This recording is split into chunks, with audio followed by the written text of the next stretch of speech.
সেই বাড়িটা, যে বাড়িটা রাজ্যের তৃণমূলের সরকার ক্ষমতায় আসার পর ঘোষণা করেছিল যে কলকাতা থেকে নেতারা, মন্ত্রীরা, অফিসাররা, WBCS IAS অফিসাররা এসে এই দপ্তরে বসবেন আর সেই দপ্তরেই আমাদের কাজ হবে। কলকাতা বাড়িটা এখন ভূতের বাসা হয়ে গিয়েছে, কারণ উত্তরবঙ্গ উন্নয়ন মন্ত্রী থেকে আরম্ভ করে তার দপ্তরের কোন অফিসার তারা কাটমানি খেতে পর্যন্ত উত্তরবঙ্গে আসেন না। কাটমানি দিতে উত্তরবঙ্গের কাজের জন্য উত্তরবঙ্গ উন্নয়ন মন্ত্রী বা নেতাদেরকে কাটমানি দেওয়ার জন্য এখন কোচবিহার কাজ হবে। এখন ওই তো কথা তৃণমূলের কোন নেতা বলে কেন বলে না? কারণ এখন নজর ঘুরে গেছে। এই যে বাড়িটা তৈরি হয়েছিল, যে এই গোটা জেলাগুলো কোচবিহার, দিনাজপুর, মালদা, মুর্শিদাবাদ, জলপাইগুড়ি, শিলিগুড়ি সমস্ত এলাকার ওই বাড়িটার মধ্যে বসে থাকা অফিসাররা অধিকারের জায়গা চাই। কি করে এই যে জেলাগুলো, উত্তরের জেলাগুলো, সবচেয়ে বড় শিল্পটা এখানে চা শিল্প। তাহলে এই চা শিল্পের শ্রমিক যারা আছেন তারা কেমন আছেন গত কয়েক বছরে? একটার পর একটা চা বাগান বন্ধ হয়ে গেছে। সংখ্যাটা 25-26-এর কমে নয়, গত 3-4 বছরে 25-26টা চা বাগান বন্ধ। পেটে দুবেলা ভাতের জোগাড় নেই। যে মালিকের তাকে রেশন দেওয়ার কথা ছিল সেই মালিককে খুঁজে পাওয়া যাচ্ছে না। আর এই কেন্দ্র সরকার আর রাজ্য সরকার আর শ্রমিকদের যখন মিটিং হচ্ছে তখন মালিকদেরকে বিজেপি আর তৃণমূলের নেতারা যারা সরকারের প্রতিনিধি হিসেবে চা বাগানে যাচ্ছেন তারা মালিককে বাধ্য করতে পারছেন না, ন্যূনতম মজুরি দেওয়ার জন্য নিরাপত্তা দিতে পারছেন না, তার জমির পাট্টাটার জন্য থাকে। তাহলে এই যে এই জেলাগুলোতে জলপাইগুড়ি এত বছরে, এই 10 বছর ধরে কেন্দ্রের সরকারটা বিজেপি চালায়, কটা বন্ধ চা বাগান চালুর ক্ষেত্রে বিজেপির কোন নেতা কি ভূমিকা নিয়েছে সেই প্রশ্নের জবাব চাইতে আমরা উত্তরকন্যায় যাব। আমরা জানি ওদের কাছে জবাব নেই, জবাব তো তৃণমূলের নেতাদের কাছে নেই। এই যে বছর বাজেট অধিবেশন হলো কয়েকদিন আগে পশ্চিমবঙ্গ বিধানসভায়, আমরা সবাই টিভির পর্দায় দেখেছি বাজেট অধিবেশনে কি আলোচনা হয়, কি আলোচনা হতো বামফ্রন্টটা বলে। এই বছর থেকে আগামী বছর, আগামী 1 বছর রাজ্যের বেকারদের জন্য কোথায় কোথায় শিল্প তৈরি হবে তার জন্য কত টাকা বরাদ্দ বাম আমলে বাজেটে আলোচনা হতো। এবছর আলু পেঁয়াজের ফলন যদি বেশি হয় তাহলে সরকার ন্যায্য মূল্যে কিভাবে কৃষকের থেকে ন্যায্য দামে আলু পেঁয়াজ কিনবে এই আলোচনা বাজেটে হতো। কোথায় কত ব্যয় বরাদ্দ হবে, উত্তরবঙ্গ উন্নয়নে কত ব্যয় বরাদ্দ, শ্রম দপ্তরে কত ব্যয় বরাদ্দ, এইগুলো আলোচনা হতো বিধানসভায় বাম আমলে। এখন কি আলোচনা হয়? রাজ্যের মুখ্যমন্ত্রী বলছেন যে আমাকে চমকাবেন না ধর্ম নিয়ে, আমি যেখানে ঘুমাই মাথার কাছে অমুক থাকে। রাজ্যের বিরোধী দলনেতা বাইরে বলছেন যে আরে আমি তো অমুক ধর্মের ভোট পেয়ে জিতেছি, বাকি যে অন্য ধর্মের যেগুলো আছে সেই এমএলএদের নাকি চ্যাংদোলা করে ওপারে ফেলে দেবো। অসুবিধার ব্যাপার। তাহলে আজকে যাদের চ্যাংদোলা করার কথা বলছেন রাজ্যের বিরোধী দলনেতা, উনি যখন বছর 2 আগে তৃণমূলে ছিলেন তখন ওই বিধায়কদের অন্য দল থেকে ভয় দেখিয়ে গাঁজা কেস দিয়ে দেবো, পানি কেস দিয়ে দেবো, অন্য কেসে ফাঁসিয়ে দেবো, ওই ভয় দেখিয়ে একটার পর একটা পঞ্চায়েত, পুরসভা, বিধায়ককে অন্য দল থেকে ভাঙিয়ে এই তৃণমূলে জয়েন করিয়েছিলেন এই মুকুল রায় এবং এই শুভেন্দু অধিকারী। আজকে ভুলে গেলে হবে? আজকে ভুলে গেলে হয় যে এই শুভেন্দু অধিকারী যখন তৃণমূলে ছিলেন তখন যে ধর্মের কথা বলতেন, আজকে বিজেপিতে এসেছেন বলে আজকে অন্য ধর্মের কথা বলছেন। মানে ধর্মটা ওর কাছে কোনো ব্যাপার নয়, ধর্মটা হুমায়ুন কবিরের কাছেও কোনো ব্যাপার নয়। এইসব চর্চা হচ্ছে এখন। হুমায়ুন কবির বলছেন যে আরে আমি তো শুভেন্দুকে কি রেজিনগর টপকাতে দেব। কেন বলছেন? আমার পার্টি পরে, আমার কাছে আগে কি একটা বললেন, আগে আমার কাছে আমার ধর্ম বিশ্বাস ইত্যাদি ইত্যাদি, পরে আমার কাছে আমার পার্টি। আচ্ছা, এই হুমায়ুন কবির যখন 2019 সালে বিজেপির ক্যান্ডিডেট হয়েছিলেন তখন ওর এই কথাগুলো মনে পড়েনি না? মনে পড়বে না আসলে, কারণ এরা ধর্ম জাতের কথা বলে ওগুলো নিজেরা মানে না। এরা ধর্মকে ব্যবহার করে, জাতকে ব্যবহার করে আসলে মানুষকে বোকা বানাতে চায়। বিজেপি শাসিত যে রাজ্যগুলো আছে, এখন বিজেপি আবার এই 26 সালে আমাদের ভোট আসছে, আবার নানা রকম ভাবে ধর্ম জাত এটা ওটার লড়াই লাগিয়ে দেবে। আরে আপনি শিলিগুড়ির বাজারে বলুন, মালবাজারে বলুন, আসানসোলে বলুন, কি বিজেপি শাসিত রাজ্যগুলোতে বলুন, আপনি যখন আগামীকাল সকালবেলা চাল ডাল আলু পেঁয়াজ কিনতে যাবেন তখন কি দোকানদার আপনার ধর্ম দেখে, আপনার জাত দেখে জিনিসের দাম বলবে? না, বলবে না। আপনি যখন আগামীকাল সকালবেলা রান্নার গ্যাস বুকিং করতে যাবেন তখন ওপার থেকে আপনার রান্নার গ্যাসের বুকিংটা যে নেবে সে কি ধর্মের কথা, জাতের কথা বলবে? না, বলবে না। আসলে ধর্ম জাত জাত আমাদের নিজের ব্যক্তিগত ব্যাপার, আমাদের মনের ব্যাপার।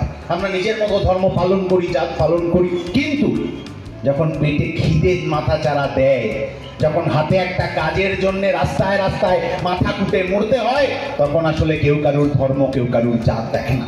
এই যে তৃণমূলের সরকারটা একটার পর একটা নিয়োগ দুর্নীতিতে হাজার হাজার যোগ্য ছেলেমেয়ের চাকরি কেড়ে নিয়েছে, যে যোগ্য ছেলেমেয়েরা কলকাতার রাস্তায় বসে হাজার দিনের উপর ধরে আন্দোলন করছে, আর ওই আন্দোলনকারীদের উপর ভোর 4টের সময় এই তৃণমূলের সরকার পুলিশ দিয়ে কলকাতা প্রেস ক্লাবের সামনে থেকে যেভাবে আন্দোলনকারীদের পিটিয়ে তুলে দিয়েছিল, পেটানোর আগে পুলিশ কি কোনটা কার ধর্ম, কোনটা কার জাত এইটা জিজ্ঞেস করতে গেছিল? না, যায়নি। আসলে ওগুলো যাবে না, কারণ তৃণমূল আর বিজেপি ওরা মাঠে নেমেইছে আমাদের মধ্যে বোকা বানানোর জন্য। আপনি মনে করবেন এই যে আবার পরের মাসে ব্রিগেড সমাবেশ আছে, কৃষক শ্রমিক ক্ষেত মজুররা ডেকেছেন ব্রিগেডে যেতে হবে গরিব মানুষের দাবি দেওয়ার লড়াই। 2019 সালে একটা ব্রিগেড সমাবেশ হয়েছিল বামপন্থীদের। 19 সালের 3রা ফেব্রুয়ারি যে ব্রিগেড সমাবেশটা হয়েছিল, কালো মাথার ভিড় গোটা কলকাতা উঠছে পড়ছে, মাঠে লোক ধরার জায়গা হচ্ছে না, যে টিভি মিডিয়া আমাদের দেখাতে চায় না দিতে, আর কয়লা পাচার স্লোগান ছেড়ে ধর্ম জাতের ব্যবসার কথা বলে বাজার গরম করতে হচ্ছে। যখন সিবিআই চার্জশিট দিচ্ছে যে জনৈক বিজেপি নেতা অরুণ হাজরা তিনি এই নিয়োগ দুর্নীতিতে কাকে কাকে কত টাকা দিয়েছিলেন তার প্রমাণ সিবিআই এর কাছে পেয়েছে, যখন সিবিআই ভয়ে কাঁপছে, বলছে জনৈক অভিষেক বন্দ্যোপাধ্যায়, তার ঠিকানাও জানি না, তিনি কি করেন তাও জানি না, কিন্তু জনৈক একজন অভিষেক বন্দ্যোপাধ্যায় আছেন যার এই দুর্নীতিতে তার কিছু খবরাখবর আছে, এইসব যখন বলছে, গোটা বাংলার মানুষ যখন চোর ধরো জেল ভরো স্লোগান দিচ্ছে, তখন শুভেন্দু অধিকারী ওই স্লোগান দিতে পারছে না। আরএসএস এর কথা মতো তাকে তৃণমূলকে বাঁচানোর জন্য রাস্তায় নেমে কর্মসূচি কটা লোক, কোন জাতের কটা লোক হাজির হয়েছিল ওই হিসেব কেউ রাখেনি। মাইকটা কে দেবে, স্টেজটাকে বানাবে, ব্যানারটাকে করে দেবে, ওই হিসেব কেউ পায়নি। হাজারে হাজারে মানুষ, লাখে লাখে মানুষ, ভরসা নেই। আপনি কেন্দ্রীয় স্বরাষ্ট্রমন্ত্রী, আপনি সিবিআই কে দিয়ে ভালো করে তদন্ত করান, আমরা আপনার সাথে দেখা করতে চাই। ওই চিঠি পাওয়ার 2-3 সপ্তাহের মধ্যে কেন্দ্রীয় স্বরাষ্ট্রমন্ত্রী অমিত শাহ কলকাতায় এলেন।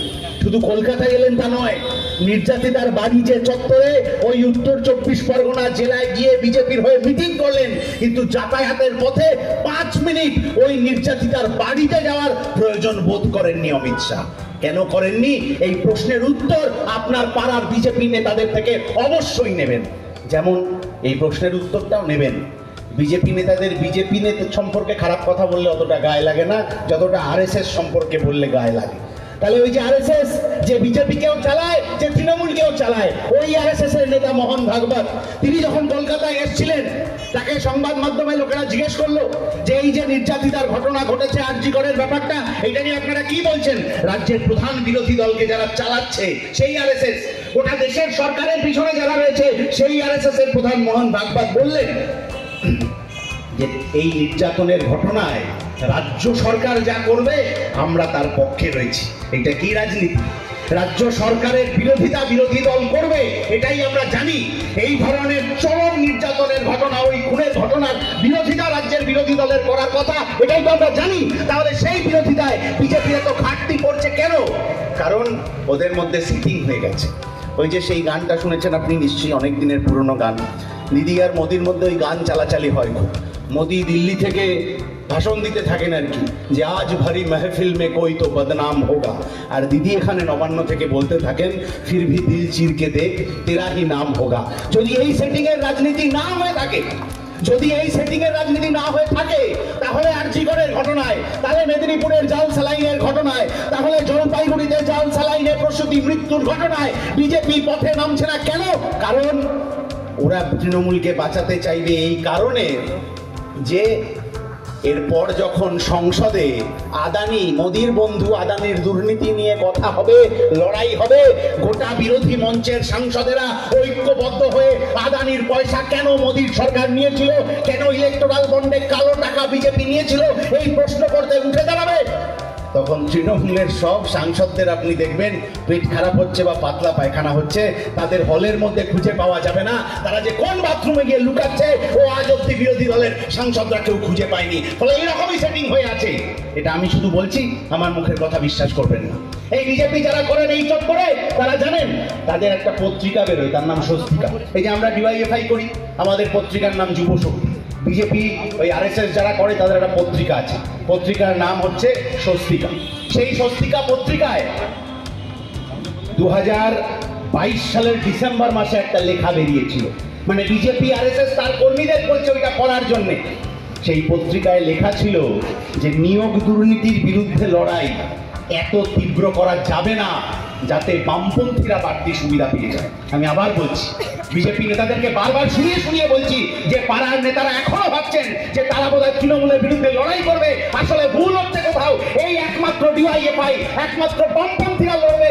যদি তৃণমূলের বিরুদ্ধে লড়তে হয় বামেদের সাথে আসতে হবে, কারণ আমি আবার ওই কথাটা বারবার বলতে হবে, নিয়োগ দুর্নীতির বিরুদ্ধে লড়াই এত তীব্র করা যাবে না যাতে বামেরা বাড়তি সুবিধা পেয়ে যায়। 2022 ডিসেম্বরে আরএসএস তার বন্ধুদেরকে, তার কর্মীদেরকে এই কথা বলার চেষ্টা করছে। ফলে ওরা তৃণমূলের বিরুদ্ধে কিভাবে লড়বে, আর্যিকরের ঘটনায় কিভাবে লড়বে? একের পর এক জেলা, উত্তর দিনাজপুর, দক্ষিণ দিনাজপুর, মালদা, মুর্শিদাবাদ, এদিকে আপনার কোচবিহার, একের পর এক জেলায় নাবালিকাদেরকে নির্যাতনের শিকার হতে হচ্ছে। একের পর এক জেলায় নাবালিকাদের বিবাহ হয়ে যাচ্ছে। কেন? কারণ এখানে সচেতনতার অভাব ঘটছে। সচেতন কার করার কথা? সরকারের। নির্যাতনের বিরুদ্ধে রুখে দাঁড়ানোর কথা কার? সরকারের। তাহলে এই যে এতগুলো ঘটনা গোটা পশ্চিম বাংলা জুড়ে গত 13 বছরে ঘটে গেল মহিলাদের ওপর, কাটোয়া, কামদুনি, পার্কস্ট্রিট, রানীনগর, গেদে, কাটোয়া, খড়জুনা, ধূপগুড়ি, হাঁসখালি, আরো এরকম অসংখ্য রয়েছে যেগুলো আমি হয়তো বলতে গেলে আজকের সভা শেষ হবে না। এই প্রতিটা ঘটনার মধ্যে একটাই মিল আছে, জানেন তো? প্রতিটা নির্যাতনের ঘটনায় আজ অব্দি একজন অভিযুক্তকেও শাস্তি দেওয়া যায়নি, কারণ সব অভিযুক্তরা এইখানের তৃণমূলের আঁচলের তলায় এসে, তৃণমূলের ছাতার তলায় এসে লুকিয়েছে। আর বিজেপি আমাদেরকে ধর্ম গ্যাসের বড়ি খাওয়াতে ব্যস্ত হয়ে রয়েছে। বিজেপি তো চাইবেই মহিলারা আর একটু পিছিয়ে থাকুক, কারণ বিজেপি তো মনুস্মৃতি পড়েছে। মনুর বিধান কি? আরএসএস যেগুলো আমাদের পড়াতে চায়, সিলেবাসে ঢুকিয়ে দিতে চায়, ওই মনুর বিধান হচ্ছে মহিলারা বাইরে বেরোবে না।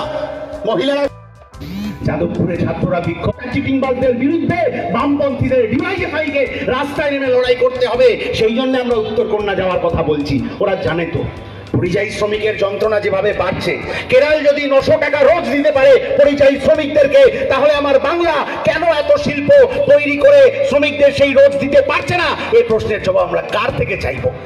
সরকার চালাচ্ছে তৃণমূল, কি শিল্প তৈরি করেছে গত 13 বছর ধরে? আর এত এত সাংসদ, বিধায়ক, মন্ত্রী হয়েছেন যে বিজেপির থেকে গত 10 বছরে কেন্দ্রীয় সরকার চালাচ্ছে। এই জেলাগুলোতে একটা শিল্প ওই বিজেপির নেতারা নিয়ে আসতে পারেননি, কারণ সরকারে তৃণমূল বিরোধী। তৃণমূল থেকে উত্তর না পেয়ে আজকে রাত্রিবেলা তাকে চায়ের আড্ডা ছেড়ে বাড়ি যেতে দেবেন না।